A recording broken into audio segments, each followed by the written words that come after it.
Bro, I swear to God, let me make sure this is fucking recording. Dude, no one would believe me if I just said that I sat here for like literally 40 minutes just fucking rambling. So now, because of that, bro, like I'm gonna make this short. I'm not even gonna lie. I'm done. I'm ready to go to bed, dude. It's 1 o'clock and literally I have not slept. Like I slept for 5 hours last night, so I'm gonna be a little all over the place, dude. I'm feeling like pretty fucking manic, to be honest, but like I just have a lot of fucking energy. I can't sleep. All right, so anyways, here we are. E-mini S&P. Okay, let's go to see, bro. Like I can't even think. Like I'm literally just trying to find the simple NQ. Right. I'm just gonna really break this down fast. I'm looking at the seasonal tendency. Here we are, 40 days in. Price is breaking lower. Okay, here we have a high, a higher high. We see a break below an old low aggressively, but we don't show it on ES. This is also apparent in the daily highs, but ultimately we're showing weakness on NQ while ES isn't.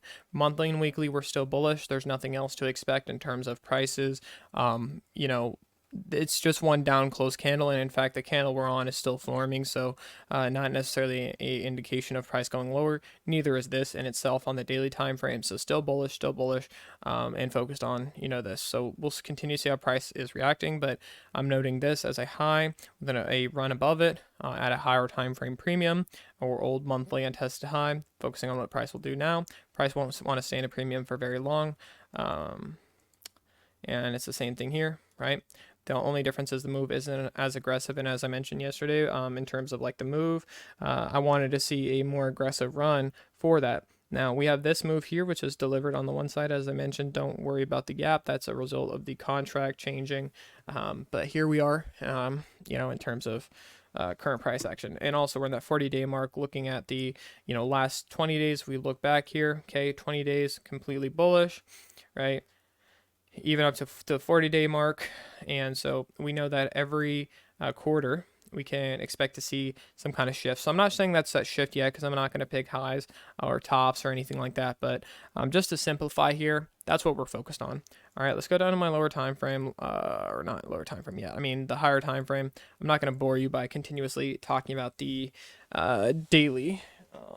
And honestly, dude, my study, fuck, like even though I'm not going to get all on video, bro, like I got some fucking shit done. So, all right. Anyways,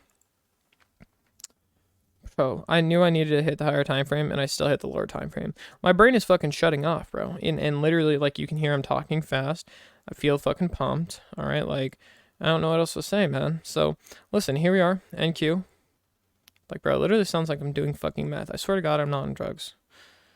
All right, so anyways, here we go. All right, in terms of watching the E-mini S&P, while we do have these aggressive moves lower, ultimately this isn't super convincing to me, but it is super convincing on NQ.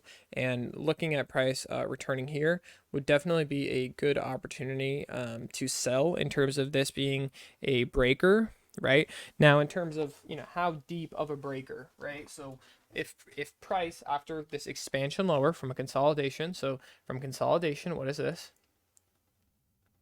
Sideways price action. From consolidation, expansion. Same thing here. Consolidation, expansion.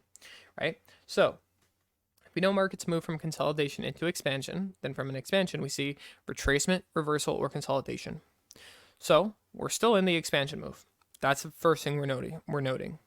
Will we see price retrace, and if so, where is it going to retrade to?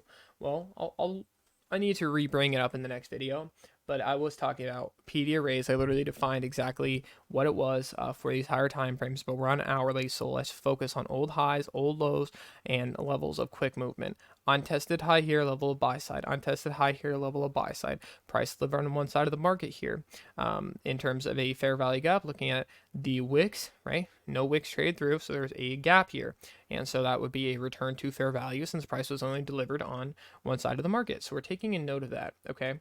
And that's really what I'm focused on here. Now, in terms of picking tops, that's not the idea, okay? We are ultimately waiting for an indication for price to go lower, but also understand that even with this rally, okay, we have this short-term rally, and then price aggressively running through it. Okay, everyone who was buying here is now trapped in. Everyone who was buying here is now trapped in. And obviously on higher time frames it's more refined, but that's what we're looking at. And in terms of the weekly range, right? You think price is going to come all the way up here? No. This week will close lower. This weekly candle will close lower. And it's just a fact. Same thing here. Price is not going to come all the way back up for this high. But I do want to note the fact of what we're focusing on. Okay. So I'm a spectator. With this information, I'm not doing anything. I'm watching price and I'm waiting for one of our institutional swing points, which we know is going to be in the form of failure swing or a run on liquidity. Okay, and buy stops being taken before price wants to move from that premium to a discount. Also noting the fact that we're at an all-time high and price hasn't been higher. Make sure this is recording, because yeah, seriously, dude, if that shit's not recording, bro, when it happens, it pisses me off so much, bro. Like, I literally just feel stupid sitting here fucking rambling to myself. Anyways, all right, here we go. Thank you. 15-minute. All right, the only thing I really wanted to note on the 15-minute, because it's really not much different from yesterday, but I did want to note the fact that here we are in NQ where it's actually showing weakness. The high for today was created around 2:45 a.m., where the high for ES, it's not the same. That high was created at 11:15 a.m. And what does it show us? Well, this run above this high, first of all, this would trick traders into thinking price is going to continue higher. Now, this is also during lunch, which we know that's not a time way to trade, after a level of sell side was taken. When price comes up here, it fails to take out this high. And why is that? Because in a sell program, price will only trade above a high if it's going to build in new short positions, because smart money is going to short above old highs and it's going to continue to propel price lower. And ultimately, that's what we're seeing here. But in terms of objectives, this low, this low, this gap. How about NQ? Why in the world is NQ trading lower? Low, low, low, low, low. Price delivered to one side of the market, even though it looks like a mess here. Okay, these large funds use the higher time frames where this isn't noisy. Okay, price isn't a constant; it doesn't just go up in one direction. But we have this low all the way back here. Okay, that's what I'm focused on. But ultimately, in terms of the day, I'm noticing the fact that we are going to see the weekly candle close lower. I'm noting the fact that we have buy side liquidity ran and we have a low in between with aggressive movement below it, and then price can retrade that. Now we're still waiting for that to form on ES, but also in terms of just like the weekly range, completely lower all week. So to summarize what I'm really talking about in this video, and in the next video, because dude, I'm running on 5 hours of sleep, I swear to fucking God. All right, but listen, in the next video, I'm going to talk about seasonal tendencies. I'm going to define higher time frame PD arrays to deepen my understanding again, because fuck it, even if I did it today, I'll do it again, because that's the energy that we're taking into this year. Dude, listen, I'm so sick of being mediocre. Okay, dude, I'm so sick of being fucking broke, bro. Like, I want better, dude. I fucking sit in this cubicle all day. Nobody knows me. I don't fucking talk to anyone, bro. I'm uninspired by everyone around me, and I hate my fucking life, bro. Okay, and yeah, dude, like, I have no one but myself. And honestly, without this shit, I have nothing going on, bro. Outside of trading, outside of doing this, I literally have nothing going on. Anything else is really just fucking distracting bullshit that doesn't even matter, dude. Because I want to get to the point of my life where I'm fucking living again.